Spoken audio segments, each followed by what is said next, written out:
台湾的艺术水阁好，国情解说两句我互你做参考。解说，解文说字。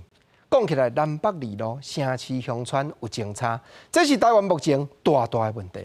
环保团体嘛拢出来咧牙讲，打即款空气遮歹对南部的民众无公平。国情我哪想到较早我哪有迄个台湾歌谣，咧讲南北二路因为互相无了解，造成误会，甚至怀疑，甚至爱人中间会担忧即种的歌词，这都正就是陈达如先生所写。陈达如作词的《异乡悲乱梦》。国情就所有的观众朋友，咱来开讲这条的歌词。头一拍歌词内底讲：离故乡出都市，北部送冬换春衣。君道情，阮道义，千里结缘喜代悲。夜莺毋知阮心意，树顶堪吟怀春诗。这条歌词见面就甲咱讲：北部送冬，南部还佫烧热的时阵。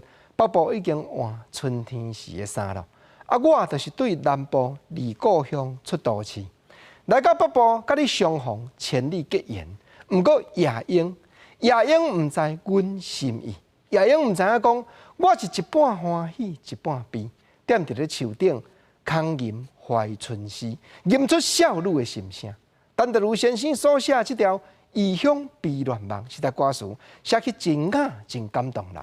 第二拍的歌词，伊直接破明，讲南部慢，北部高，爱情超过千里河，青春梦虽然好，只惊好梦变水泡。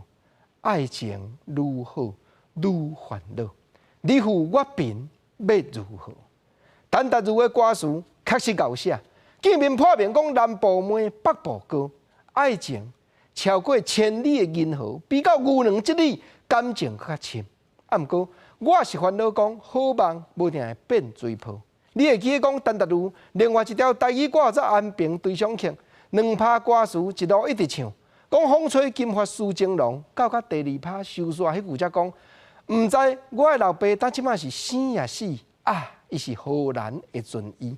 咱才知影讲，原来金头毛就是因为荷兰的老爸爱着台湾安平即个母亲。共即条异乡悲乱梦嘛共款。来到第二拍歌词收煞，才讲你负我贫要如何？原来就是这种的原因来所致。搁第三拍歌词讲千里缘结鸳鸯，北部的明月映乡愁，为将心暗自伤，花开结子望高收。请君入世爱永久，毋通暂时贪风流。这条歌有真侪歌手拢捌唱过，各种所在。原主唱是五粮唱片的陈嘉玲，落尾包含蔡锦南，包含讲詹雅文，因所唱的拢真好听。